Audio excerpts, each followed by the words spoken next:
उत्तराखंड में हिमालय की गोद में स्थित केदारनाथ मंदिर 12 ज्योतिर्लिंग में सम्मिलित होने के साथ साथ 4 धाम और 5 केदार में से एक भी है। यहाँ के मुश्किल मौसम की वजह से ये मंदिर अप्रैल से नवंबर महीने के बीच ही खुलता है।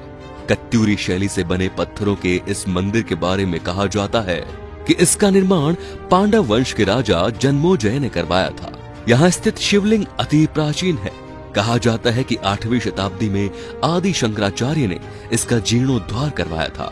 जून 2013 के दौरान भारत, उत्तराखंड और हिमालय में अचानक आई बाढ़ और भूस्खलन में केदारनाथ सबसे प्रभावित रहा।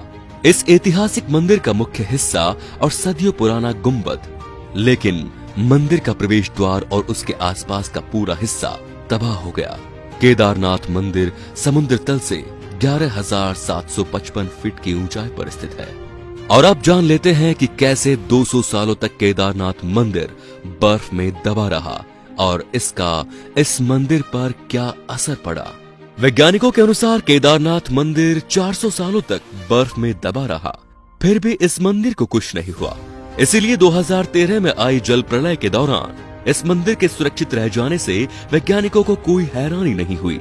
देहरादून के वाडिया इंस्टीट्यूट हिमालय जियोलॉजिकल वैज्ञानिक विजय जोशी ने कहा कि 400 सालों तक केदारनाथ मंदिर बर्फ में दबे रहने के बावजूद यह मंदिर सुरक्षित रहा, लेकिन जब बर्फ पीछे हटी तो उसके हटने के निशान मंदिर में मौजूद थे, जिससे वैज्ञानिकों ने स्टडी की। उसी के आधार पर यह पता चला कि यह मंदिर 400 सालों तक बर्फ में दबा रहा होगा। जोशी कहते हैं कि 13वीं से 17वीं शताब्दी तक एक छोटा सा हिमयुग आया था, जिसमें हिमालय का एक बड़ा क्षेत्र बर्फ में दब गया था। पहले माना जाता था कि मंदिर ग्लेशियर के अंदर है, लेकिन रिसर्च से ये पता चला कि ग्लेशियर में नहीं बल्कि बर्फ में ही दबा हुआ था। वैज्ञानिकों के अनुसार मंदिर के पत्थरों पर आज भी इसके निशान है। ये निशान ग्लेशियर के रगड़ से बने हैं। ग्लेशियर हर वक्त खिसकते रहते हैं।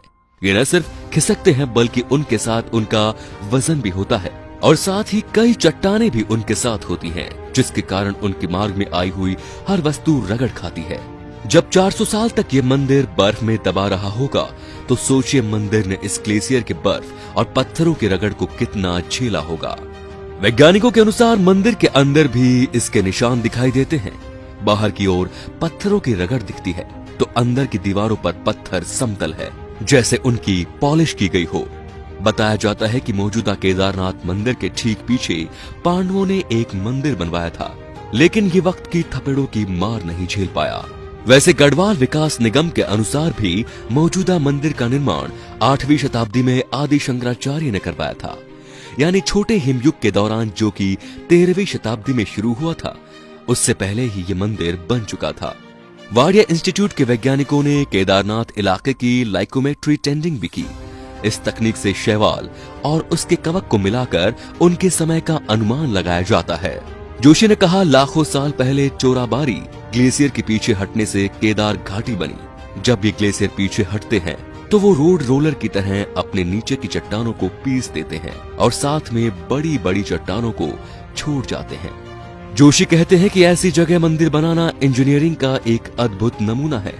उन्होंने एक ऐसी जगह और एक ऐसा सेफ मंदिर बनाया कि आज तक उससे कुछ नुकसान नहीं हुआ। वैज्ञानिक डॉक्टर R.K. डोवाल भी इस बात को मानते हैं कि ये मंदिर बहुत ही मजबूती से बनाया गया है। केदारनाथ मंदिर 85 फीट ऊंचा, 187 लंबा और 80 फीट चौड़ा है। इसकी दीवारें 12 फीट मोटी हैं और बेहद मजबूत पत्थरों से बनाई गई हैं। मंदिर को 6 फीट ऊंचे चबूतरे पर बनाया गया है। ये भी एक हैरान करने वाली बात है कि इतने भारी भरकम पत्थरों को इतनी ऊंचाई पर लाकर और तराशकर कैसे एक मंदिर की शक्ल दी गई होगी। जानकारों के मुताबिक पत्थरों को एक दूसरे से जोड़ने के लिए इंद्रलोकी तकनीक का इस्तेमाल किया गया था, इसीलिए ये मंदिर भूकंप रोधी इमारत में तब्दील हो गया। ये मजबूती और तकनीक ही मंदिर को नदी के बीचों बीच खड़ा रखने में कामयाब हुई।